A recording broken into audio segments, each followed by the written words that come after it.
Was David Martinez special? In my opinion, he very much was. He not only puts on a military-grade Devastan, but he's able to put on a Cyber Skeleton, take on Arasaka, Militech, and the likes of a fixer like Faraday.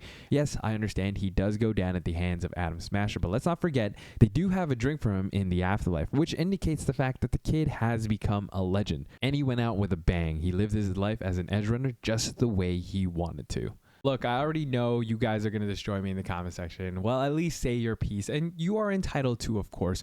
I want this to be more of a healthy discussion. So if you have your own thoughts and your own feelings, please share them in the comment section down below, and let's actually talk about it as opposed to destroying each other, okay? I want to hear what you guys and what your opinion is on what I'm about to share and say.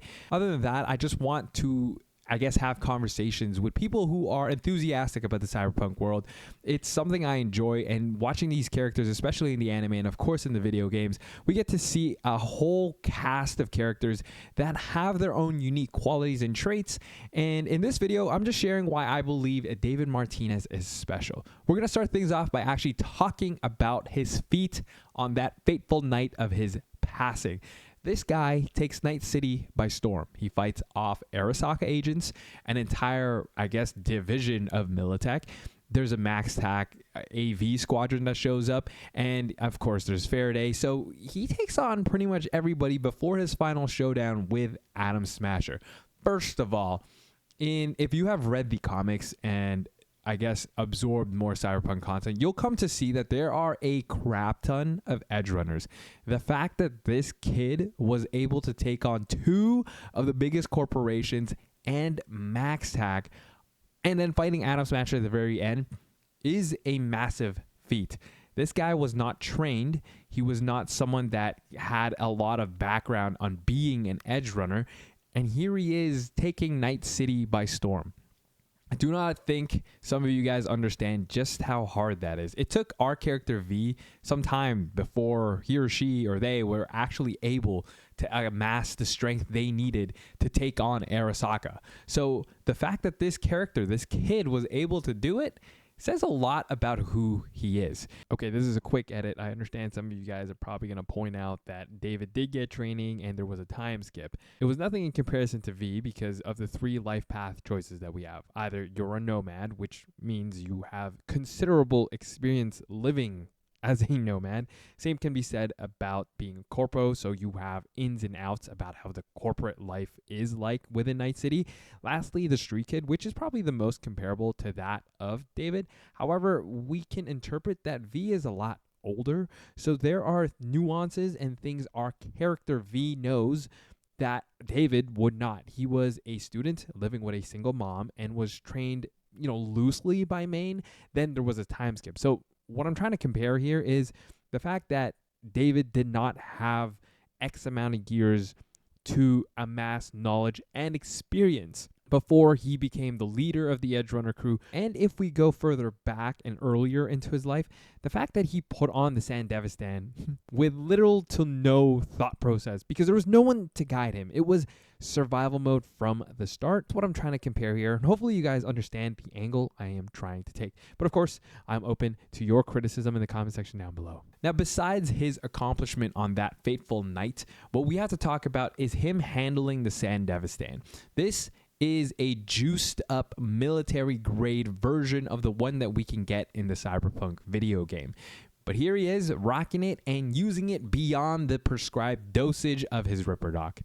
Yes, it was dumb. It was stupid. But the fact remains, he did not go Cyber Psycho. He did not go Cyber Psycho until he put on the Cyber Skeleton and, until like his social constructs and things around him started kind of crumbling. That's when he started losing his sanity, so to speak. So the fact that he was able to handle all of these pressures and keep it going without falling apart is remarkable. I know we only have a few characters to compare him with, like Maine. That guy wasn't even using the Sandevistan, yet he went Cyber Psycho.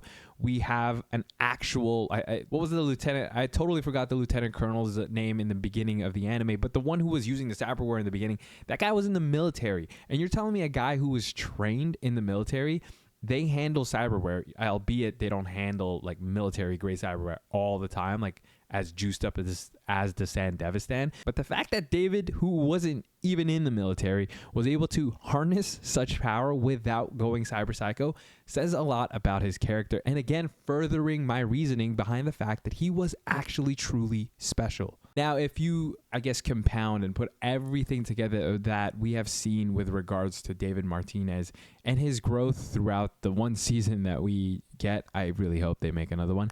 But we see just how truly amazing this guy is. Yes, to everyone's point, I understand he lost. Yes, he was losing his sanity. So yes, there is that part of it. However, him being able to overcome those obstacles by being himself and by pushing forward is what makes him remarkable in my books.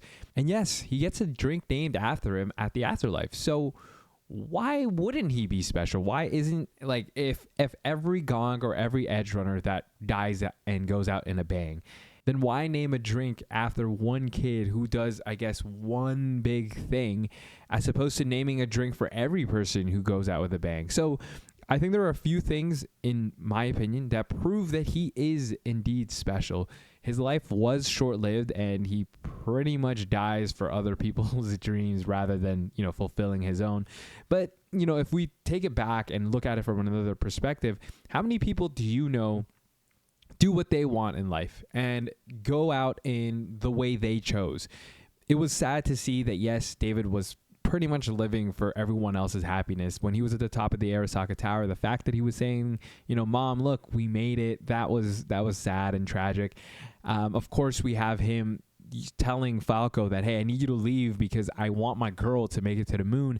Stuff like that. He didn't do it, I guess, like, let's say for himself. He did it for the happiness of others, which makes me a little bit sad, but it doesn't change the fact that he absolutely did it. He made it, and he went out the way he wanted, going out with a smile. And I don't know if you guys watch One Piece. I'm very, very influenced by One Piece, but him smiling just reminded me of how Roger and how Ace went out smiling, and I loved it. It definitely gave me nerd chills seeing him like that and seeing how he went out happy. But that's going to do it for me in this one. Again, this may be controversial, and I did change my name to Controversially Nerdy after all. So let me know what you guys think about this perspective.